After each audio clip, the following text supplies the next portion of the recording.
Goddag og rigtig hjertelig velkommen til Jonas Saxofonværksted, hvor man også kan få repareret og købe klarinetter. I den her lille video, der vil jeg fortælle lidt om, hvordan man håndterer og vedligeholder sin klarinet, så man får mest muligt ud af den. Jeg er grundig, og den her video den henvender sig til begynderen, så vi starter fra 0, men den er altså relevant for alle, som gerne vil passe godt på sit instrument. Så når vi skal håndtere instrumentet, så sidder der jo en masse mekanik udenpå. Og det er jo fint mekanisk og meget præcist. Så det er vigtigt, at man ikke kommer til at bøje eller hive og slide i. Jeg ser tit, at især begyndere kommer til at vride og bøje i mekanikken på klarinetten. Så vær forsigtig og hold rundt om instrumentet og gerne hold fast i selve røret.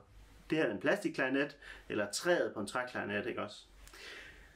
Det næste, der skal ske, det er jo, at instrumentet skal samles. Og i de her samlinger, der sidder kork. Og det her kork, og det gælder særligt nye instrumenter, det skal have korkfedt. Det må man simpelthen ikke glemme. Folk de spørger mig tit, hvor meget skal jeg smøre, hvor tit skal jeg smøre. Og altså, i starten, der skal du smøre meget. Men det er så let, fordi det skal bare være let at samle sin klarinet. Så hvis det er svært, så skal du smøre noget mere. Simpelthen. Hvis der sådan sætter sig kager af gammelt fedt, så kan man lige med en vatpind eller et stykke køkkenrulle tør det overskydende fedt af. Det sætter sig sådan lidt, man kan faktisk se det på den her. Det sætter sig lidt ned i kanten her på samlingen. Men korket skal simpelthen imprægneres med kork. Så især her i starten, der er det vigtigt, at vi smører ret tit. Så det vil jeg gøre. Her er en stift fra Fandoren. Yamahas instrumenter, de kommer med sådan en lille dåse her med fedt i. Og jeg tror lige, jeg skal vise det lidt bedre. Så det gør vi på bundstykket her. Så jeg smører ligesom noget på, og så fordeler jeg det med mine fingre. Så kan jeg ligesom mærke, om der er nok i. Og det kan være fint at have et stykke køkkenrulle, hvis man ikke går rundt i et forklæde, når man lige kan tørre fingrene af. Men så er korket ligesom smurt.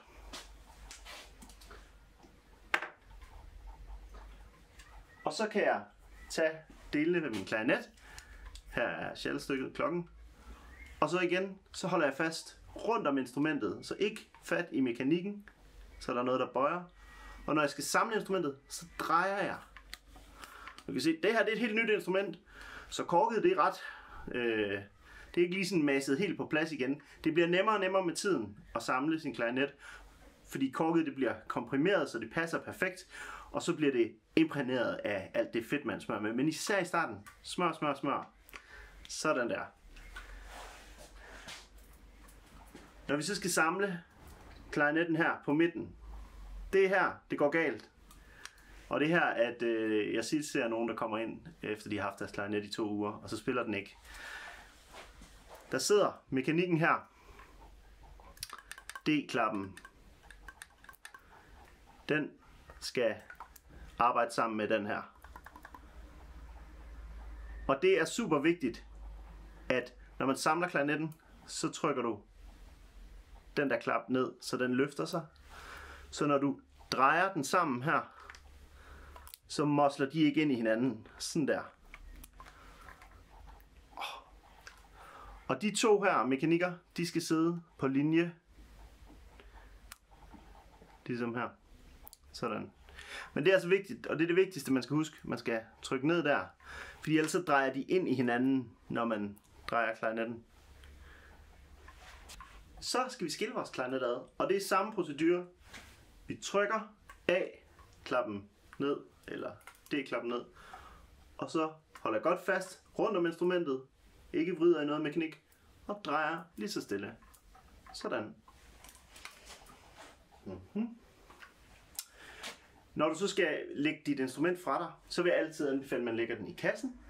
Hvis man skal spille videre, så vil jeg anbefale, at eller så kan man få sådan et stativ her. Det kan være rigtig godt at have den i.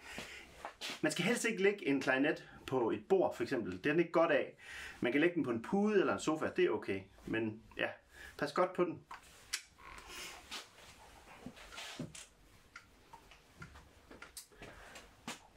Når man så har spillet, så er der jo kondensvand og spyt inde i klarinetten. Og det er vigtigt at få det fjernet, fordi det sætter sig på puderne, og det gør, at de simpelthen ikke holder så lang tid. Til det, der skal man bruge sådan en swap her, som er en klud med en snor og et lod.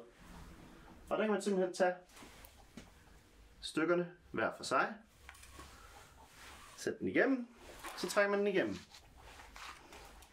Og det kan man gøre et par gange. Der er loddet her. Og hvis man ellers kan ramme, så lader man det falde igennem. Sådan der. Det er vigtigt, når man gør det her, at kluden,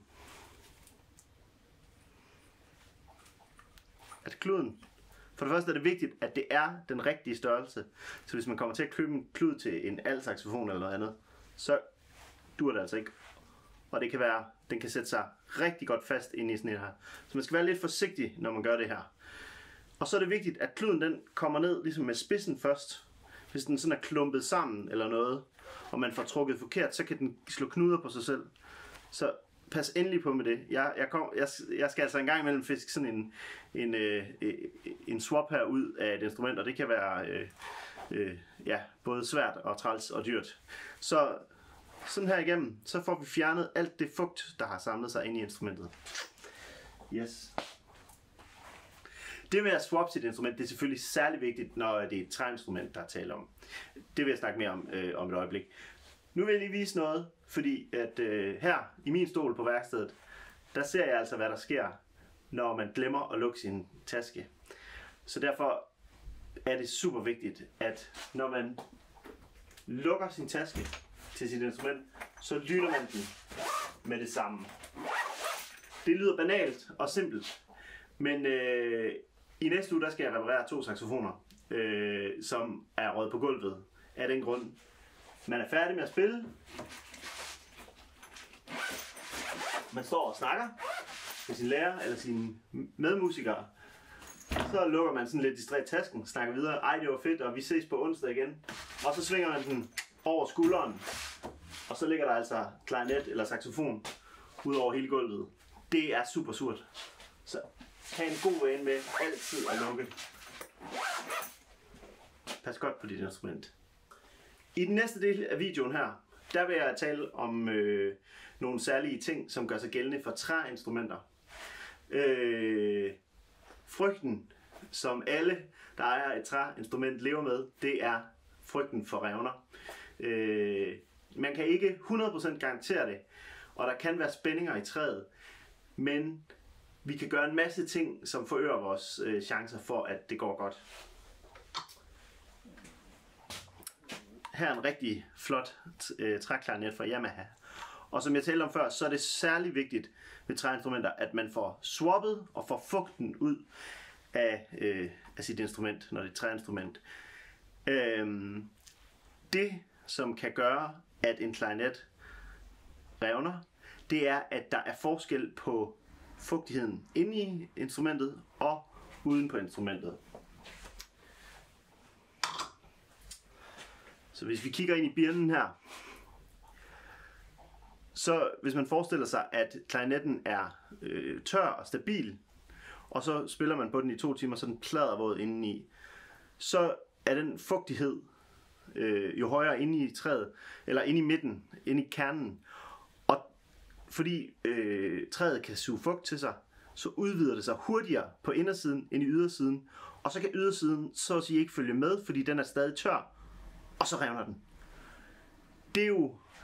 Det vil vi jo gerne undgå. Det er jo ikke godt, for at sige det mildt.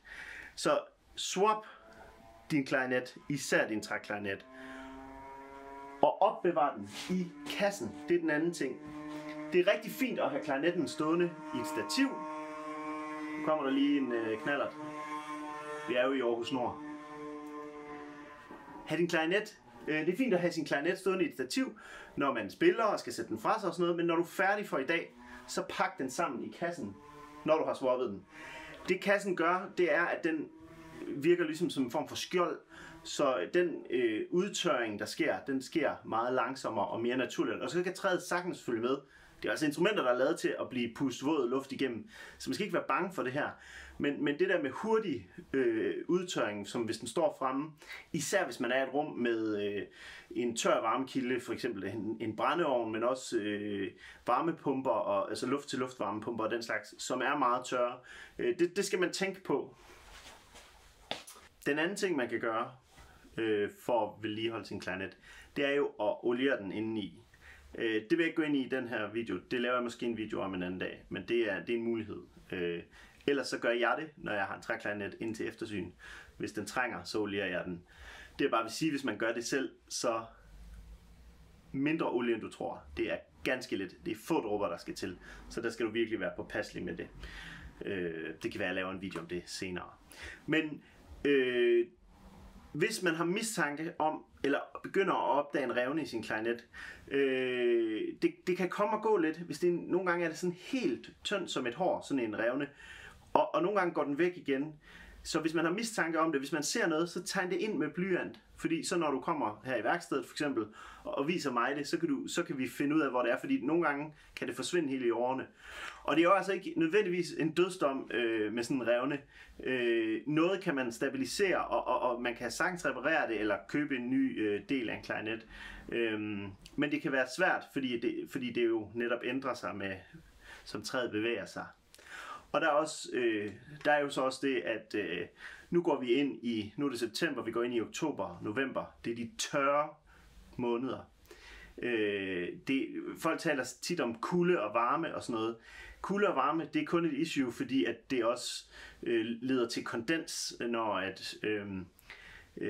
når man transporterer instrumentet, hvis det ligger i en kold bil og kommer ind i en varm sal, hvor der er fugtighed i luften og sådan noget. Men kulde og varme gør egentlig ikke i sig selv noget på instrumentet. Det er fugtigheden. Og der er altså blandt sådan instrumentreparatør-kollegaer, der hedder det her, vi går ind i de kolde måneder her, det hedder crack season. Så det er ikke for sjov. Man skal passe på, når man har et træinstrument. Og igen, det er super vigtigt, kom instrumentet i etuiet. Etuiet beskytter mod den her hurtige udtørring. Så sådan passer du på dit instrument. Jeg håber, du kan bruge det til noget. Ellers så er du jo meget velkommen til at ringe eller sende en e-mail til mig her i værkstedet. Og så må du spille rigtig godt.